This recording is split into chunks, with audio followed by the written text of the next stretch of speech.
नमस्कार, मैं हूं संतोष। सिटी न्यूज वैन रीवा की सांध्यकालीन समाचार सेवा में आपका स्वागत है। प्रस्तुत हैं आज की मुख्य खबरें। पूर्व मंत्री ने गिनवाई 20 वर्षों की विकास गाथा, अब रीवा को महानगर बनाने का लक्ष्य। लग्जरी कार से हो रही थी गांजे की तस्करी, 5 लाख के गांजे सहित 4 तस्कर गिरफ्तार। रेणुका के एकलव्य से दिव्यांग बनेंगे आत्मनिर्भर, प्रधानमंत्री मोदी से हुई चर्चा। खबरें अब विस्तार से। रेणुका के एकलव्य से दिव्यांग बनेंगे आत्मनिर्भर। बता दें कि रीवा के केंद्रीय विद्यालय में अध्ययनरत कक्षा 9वीं की छात्रा रेणुका मिश्रा ने एक खास डिवाइस बनाकर कीर्तिमान रच दिया।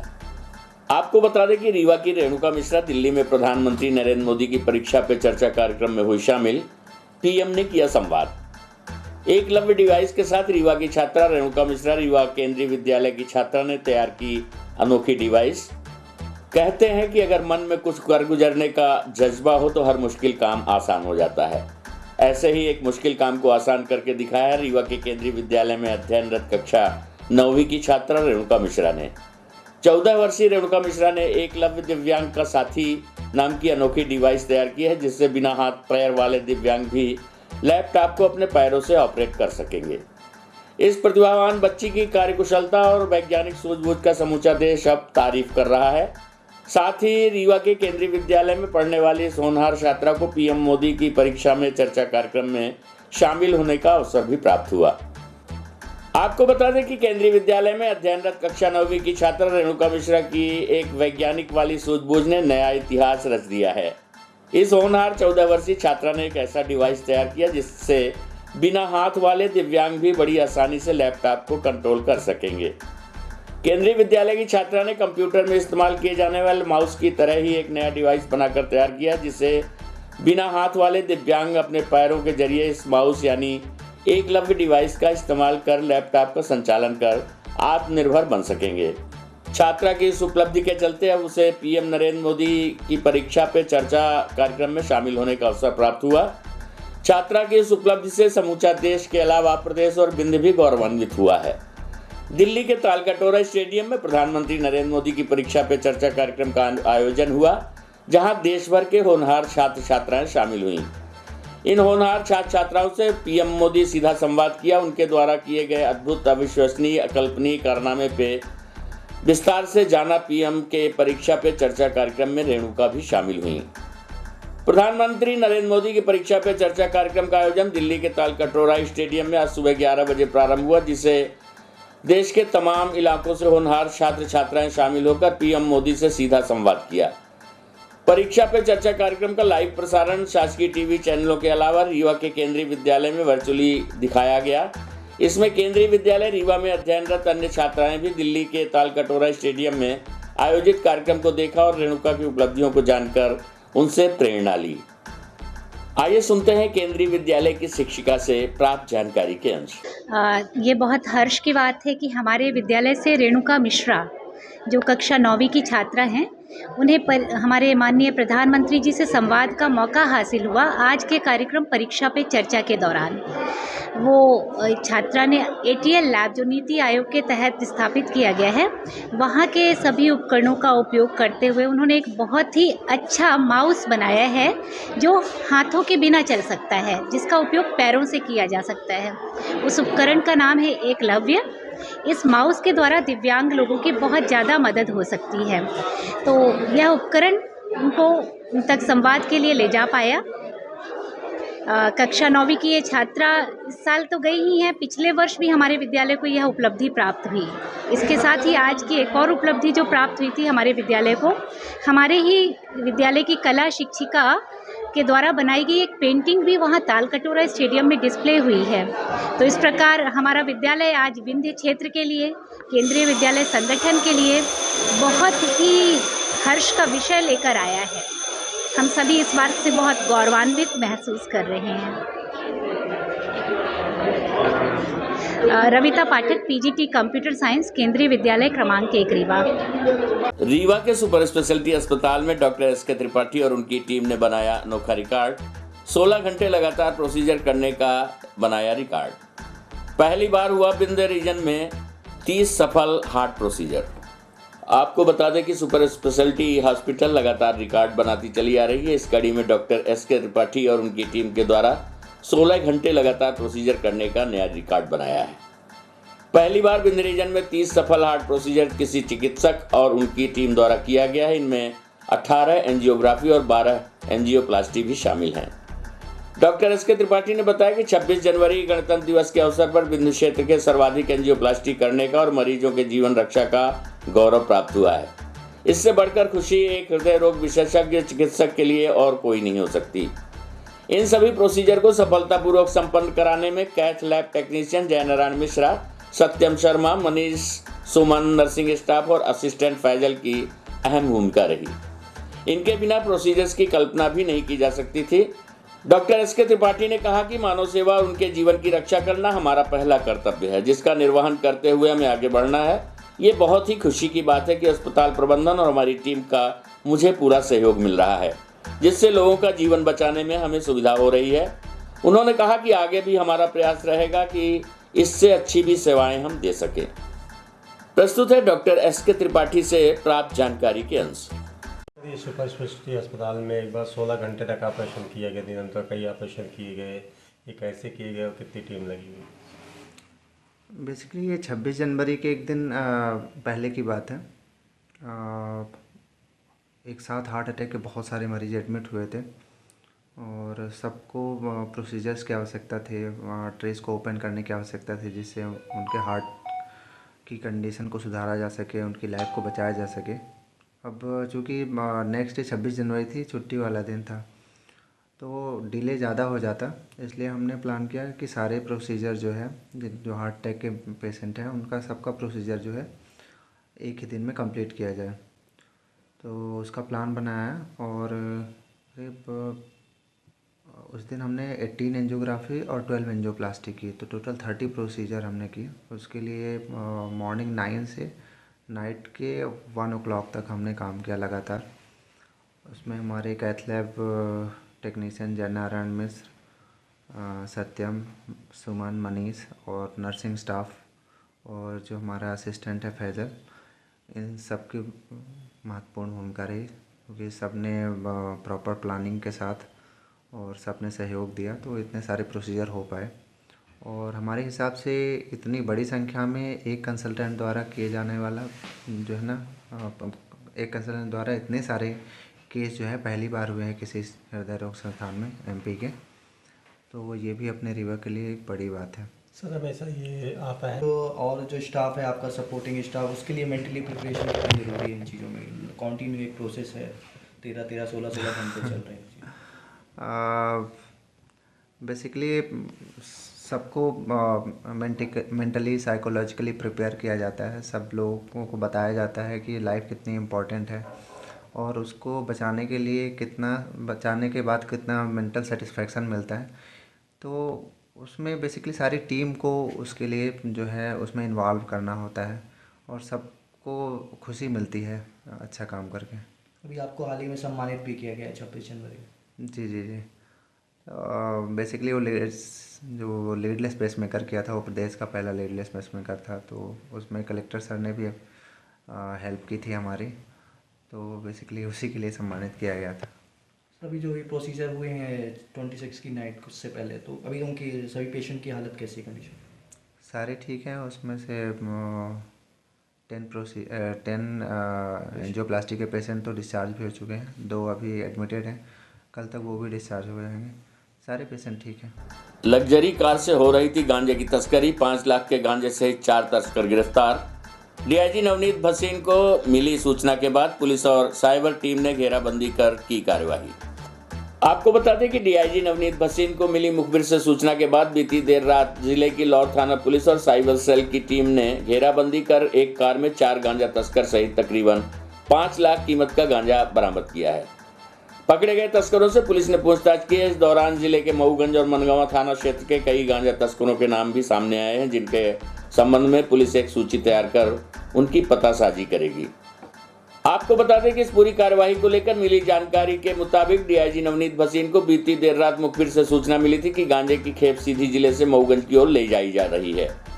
जिसके बाद डीआईजी ने तत्काल एक टीम लाहौर थाना प्रभारी केपी त्रिपाठी के नेतृत्व में स्टाफ के साथ गठित की, जबकि दूसरी टीम साइबर सेल की गठित की, जिसमें उप निरीक्षक मृगेंद्र सिंह, गौरव मिश्रा सहित स्टाफ के लोगों को शामिल किया गया। दोनों टीमों को मऊगंज सीधी मार्ग पर तैनात कर दिया गया। इस दौरान देर रात ग्राम तमरी के समीप जैसे ही कार क्रमांक CG04 HP 8469 तो उसे घेराबंदी कर रोक लिया गया। इस दौरान कार में सवार 4 युवकों को भी गिरफ्तार किया गया है। वहीं वाहन की ली गई तलाशी के दौरान वाहन में तकरीबन 5 लाख कीमत के गांजे की खेप जब्त की गई है। बताया गया है कि पकड़े गए मुख्य तस्करों में मृत्युंजय नाथ गुप्ता पिता राघवेंद्र गुप्ता उम्र 40 वर्ष निवासी वार्ड क्रमांक 7 शक्तिनगर कॉलोनी सीधी, राजेंद्र कुमार कोरी पिता मोतीलाल कोरी उम्र 32 वर्ष निवासी अंधियार खो जिला सीधी थाना सिटी कोतवाली शामिल हैं, जबकि उनके 2 साथी दिवाकर कोरी पिता शिव प्रसाद कोरी उम्र 21 साल निवासी घोघरा थाना मिलिया सीधी, सुरेश कोरी पिता कौशल प्रसाद कोरी उम्र 25 साल निवासी हटवा थाना कमरजी जिला सीधी को भी गिरफ्तार किया गया है। पकड़े गए आरोपियों ने बताया कि गांजे की ये खेप मऊगंज पहुंचाने जा रहे थे। पुलिस अब मऊगंज और मनगांवा के भी गांजा तस्करों की तलाश कर रही है। बताया गया है कि पुलिस ने वाहन की ली गई तलाशी के दौरान तकरीबन 43 किलो गांजा बरामद किया है। वहीं 10 लाख कीमत की कार भी जब्त की है। ये गांजा तस्कर इतने शातिर थे कि पुलिस को चकमा देने की नीयत से लग्जरी कार में गांजे की तस्करी कर रहे थे और सीट के नीचे बॉडी को काटकर अलग से गांजे की खेप छिपाने के लिए जगह बनाई गई थी, जिससे पुलिस को तलाश करने में बड़ी मशक्कत करनी पड़ी। डीआईजी नवनीत भसीन ने गांजा तस्कर सहित गांजा पकड़ने वाली टीम को पुरस्कृत किए जाने की घोषणा की है। प्रस्तुत है रीवा डीआईजी नवनीत भसीन से प्राप्त जानकारी के अंश। नशा मुक्ति अभियान के तहत लगातार हम लोगों के द्वारा जो कार्रवाई की जा रही है उसमें इनपुट भी काफ़ी संख्या में आम पब्लिक द्वारा मिल रहा है। इसके तहत कल थाना लाहौर क्षेत्र में एक सियाज गाड़ी में गांजा पकड़ा गया है। 43 kg इस गांजे की मात्रा है। उन लोगों ने 4 आरोपी जो पकड़े गए हैं उन्होंने पिछली सीट में नीचे कोई बॉक्स बनवा के उसमें गांजा रखने की छुपाने की व्यवस्था कर रखी थी, जो कि सूचना परफेक्ट थी तो हम लोगों ने उसको पकड़ा है। और अभी चारों जो लड़के हैं उनका निकाला जा रहा है रिकॉर्ड, किस थाना क्षेत्र के रहने वाले हैं, किस किस के संपर्क में हैं, पूर्व में कोई उनके ऊपर अपराध दर्ज है और कहां से वो लेकर आए हैं गांजा। इस चेन को डेवलप करने एक टीम हमारी अभी काम कर रही है। रीवा का वो समय गुजर गया जब गोमती थी, आज मार्केटिंग हब बन चुका है रीवा, राजेंद्र शुक्ल ने कहा। पूर्व मंत्री ने सुनाई 20 वर्षों की विकास गाथा, कहा महानगरों का लक्ष्य हासिल करना हमारी प्राथमिकता। आपको बता दें कि पूर्व मंत्री ने कहा कि हमारे यहाँ बाणसागर परियोजना से पानी की कमी नहीं, सीमेंट हम बनाते हैं, बिजली हम बनाते हैं, तो फिर हम कैसे पीछे रह सकते हैं। अब रीवा महानगरों की दौड़ में शामिल है। मध्य प्रदेश का पहला सुपर स्पेशलिटी अस्पताल है। पहले जहां हृदय रोग के कारण लोग मर जाते थे, वहीं आज उनका मुफ्त में इलाज हो रहा है। सड़कों का जाल बिछने के कारण अब रीवा जिले से जुड़ने वाला प्रत्येक नगर रीवा वासियों के लिए आसान हो चुका है। पूर्व मंत्री एवं स्थानीय विधायक राजेंद्र शुक्ल ने कहा कि सफेद शेरों की इस धरती में धार्मिक स्थलों की कमी नहीं है। पूर्वा जलप्रपात, रीवा किला, क्योटी जलप्रपात, सोलर प्लांट, चचाई जलप्रपात, सीधी मोहनिया टनल खुद ही रीवा जिले के विकास की गाथा गाती है। विकास की परिधि यहाँ तक पहुँच चुकी है कि अब यहाँ रोजगार के काफी अवसर उपलब्ध हो चुके हैं। बाहर से लोग रीवा जिले में पैसा लगाने के लिए व्याकुल हैं। रीवा में पर्यटन स्थल की कमी नहीं है। अब रीवा जिला पर्यटन के क्षेत्र में व्यापार करेगा। जल्द ही रीवा जिले से वायु सेवा उपलब्ध हो जाएगी। अब रीवा के हवाई अड्डे से खजुराहो, जबलपुर, भोपाल, बनारस जैसे जगहों पर आसानी से पहुंचा जा सकता है। रेल सेवा में दिन प्रतिदिन बढ़ोतरी हो रही है। इसी लोकतांत्रिक देश में रीवा की जनता विकास की उस परिधि तक ले जाने में जो विश्वास जताया, उस पर हम खरे उतरेंगे। प्रस्तुत है वार्ता के अंश। अवसर पर मैं सभी को शुभकामनाएं देता हूं। 20 सालों में शिक्षा के क्षेत्र में, स्वास्थ्य के क्षेत्र में, सड़क के क्षेत्र में, सिंचाई के क्षेत्र में, कृषि उत्पादन के क्षेत्र में, उद्यानिकी, प्राकृतिक खेती, शिशु मातृ दर और मातृ मृत्यु दर, ये सभी जो ऐसे पैरामीटर्स है जिसके आधार पर हम लोग ये तय करते हैं कि कौन सा ज़िला कितना आगे बढ़ा है और कितना आदर्श ज़िला बना है। कितने हमारे प्राइमरी स्कूल थे, अब कितने हो गए, कितने मिडिल स्कूल थे, अब कितने हो गए, कितने हाई स्कूल, कितने हायर सेकेंडरी पहले थे, अब कितने हो गए। ये सारे उसमें हमने एक कोशिश की है। मोटे में सुपर स्पेशलिटी अस्पताल के बारे में भी लिखा है। सुपर स्पेशलिटी डॉक्टर्स हमारे रीवा में 2003 के पहले तो बिल्कुल ही नहीं थे, आज 26 है और हम 100 करना चाहते हैं। सतत मॉनिटरिंग की समय रहते सुधारा गया, जिसके कारण NABH का एक्रेडिटेशन सिर्फ रीवा के सुपर स्पेशलिटी को मिला। मुख्यमंत्री से लेकर तमाम लोगों ने ट्वीट किया, उस दिन बधाई दी है। न सिर्फ हमारे यहाँ जिला अस्पताल खुला, 50 से 100 हुआ, अब 200 हो गया, बल्कि पैरामीटर्स में जब मूल्यांकन हुआ तो पूरे मध्य प्रदेश के जिला अस्पतालों में नंबर 1 का स्थान हमारे रीवा जिला अस्पताल को मिला। जनसंख्या दृष्टि से उत्तर प्रदेश है, क्षेत्रफल के दृष्टि से मध्य प्रदेश है। तो फिर वो लोग कहते थे कि ये एयरपोर्ट है क्या वहाँ पे, तो मुझे निरुत्तर हो जाता था। मैं कहता था कि ये इसका मतलब कि इन्वेस्टर समिट के लिए और औद्योगिक क्रांति के लिए, पर्यटन की क्रांति के लिए मैंने वो फोल्डर दिया है जिसमें पर्यटन की संभावनाएं उसमें दी हुई है। अपार संभावनाएं भरी हुई है पर्यटन की हमारे यहाँ। ये बातें मैं आपसे इसलिए कह रहा हूँ कि इंडस्ट्री की बात हम उस समय तक नहीं कह सकते थे, पर्यटन की बात हम उस समय तक नहीं कह सकते थे जब तक हमारा रीवा में आने जाने के लिए अच्छी शानदार सड़कें ना हो। आज 4 लेन की सड़कों से हम बनारस से जुड़ गए, इलाहाबाद से जुड़ गए, जबलपुर से जुड़ गए, झांसी से जुड़ गए, शानदार सड़कें।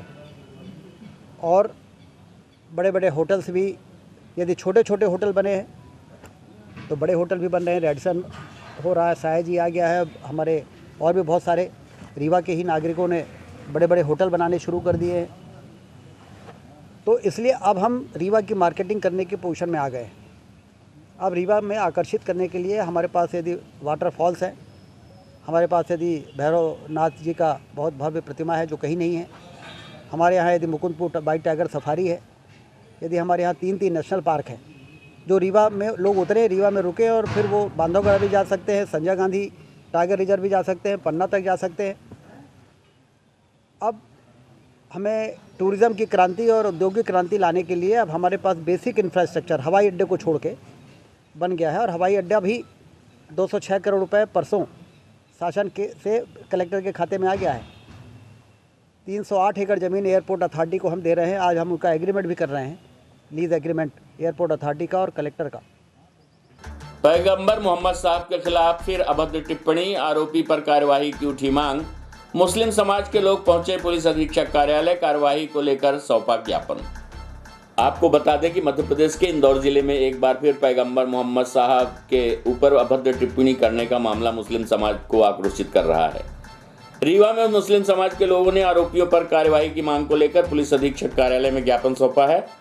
समाज के लोगों का कहना है कि बार बार मुस्लिम धर्मगुरुओं को टारगेट किया जा रहा है। 25 जनवरी को ढाल रोड स्थित कस्तूरबा सिनेमा के सामने इंदौर में असामाजिक तत्वों के द्वारा पैगंबर मोहम्मद के खिलाफ फिर अभद्र टिप्पणी की गई। आज शांतिपूर्ण ढंग से मुस्लिम समाज के लोग पुलिस अधीक्षक कार्यालय पहुंचे, जहां उन्होंने ज्ञापन सौंपते हुए आरोपियों के खिलाफ कार्रवाई की मांग की है। मुस्लिम समाज का कहना है कि बार बार इस तरह की हरकत मुस्लिम समाज के लोगों की भावनाओं को ठेस पहुंचाना है। इस तरह के लोगों पर कानूनी कार्यवाही की जाए। प्रस्तुत है प्राप्त जानकारी के अंश। आप लोग यहाँ पुलिस अधीक्षक कार्यालय में ज्ञापन सौंपने आए थे, क्या मामला था? बिस्मिल्लाहिर्रहमानिर्रहीम, नहमदुहु व नसल्ली अला रसूलिल करीम। जैसे कि अभी 25 जनवरी को परसों इंदौर में कस्तूरी सिनेमा हॉल के सामने हमारे नबी आखिरी पैगम्बर जनाब मोहम्मद रसूलुल्लाह सल्लल्लाहु अलैहि वसल्लम की शान में कुछ लोगों ने नाज़ेबा कलिमात बोले, जिससे मुस्लिम समाज में काफ़ी ज़्यादा जो है ठेस पहुंची। हम यहाँ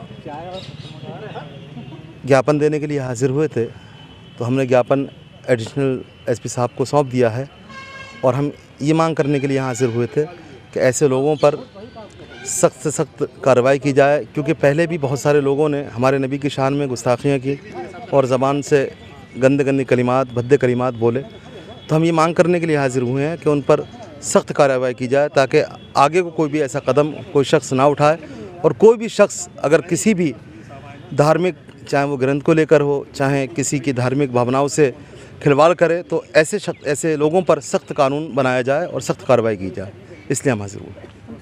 गणतंत्र दिवस के अवसर पर 200 पूर्व सैनिकों का गुड़ विधायक नागेंद्र सिंह एवं जिला पंचायत उपाध्यक्ष प्रणव प्रताप सिंह ने शाल एवं श्रीफल देकर किया सम्मान।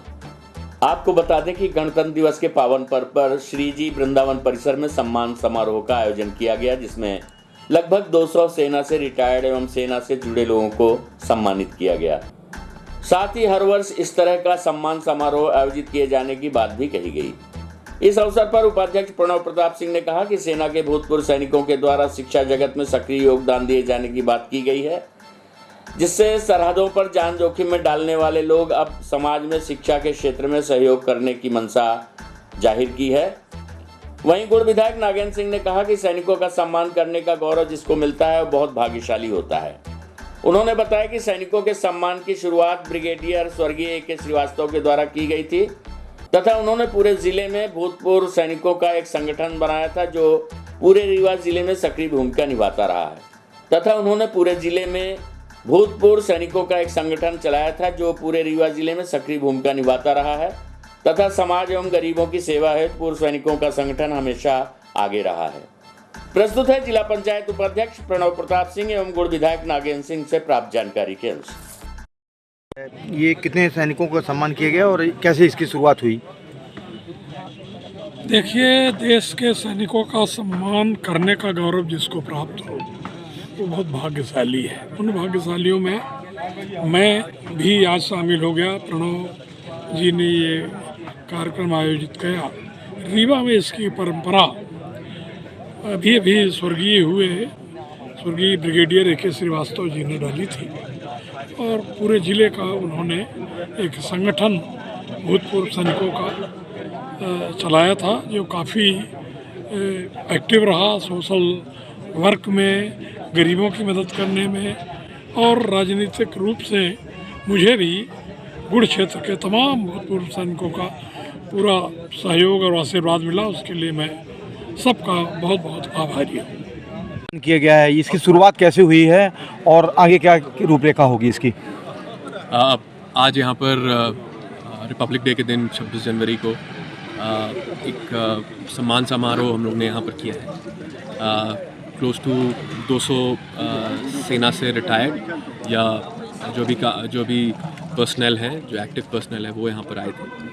तो रूपरेखा यही थी कि आज उनको सम्मान किया गया। उनका एक छोटा सा मीट एंड ग्रीट था, गैदरिंग थी और हर साल 26 जनवरी को हम लोग यहाँ पर इस कार्यक्रम को रखेंगे ताकि हम लोग जो सेना के लोग हैं उनसे गाइडेंस ले सकें, उनसे मार्गदर्शन ले सकें कि आगे और क्या हम लोग अच्छा कर सकते हैं और आगे इस चीज़ को कैसे, समाज को कैसे आगे ले जा सकते हैं। शिक्षा पर आपने अभी बोला कि 5 लाख बच्चे प्राइवेट स्कूलों में पढ़ रहे हैं और पूर्व सैनिक पढ़ाने जाएंगे, तो इसकी कैसी क्या रूपरेखा होगी? एक छोटा सा इनिशिएटिव लिया है जो कि आज यहाँ पर सब जो पूर्व सेना के लोग आए थे, उन्होंने जो अधिकारी लोग आए थे, उन्होंने बोला है कि वो कम्युनिटी में इन्वॉल्व होंगे। जो भी जितने भी सरकारी स्कूल हैं उसमें वो अपने तरफ से एक छोटा सा ग्रुप बनाएंगे जो कि सोशल मॉनिटरिंग करेगा उस चीज़ की।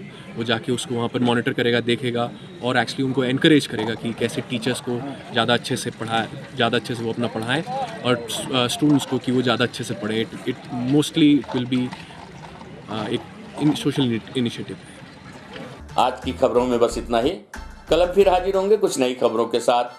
तब तक के लिए हमें इजाज़त दीजिए। नमस्कार।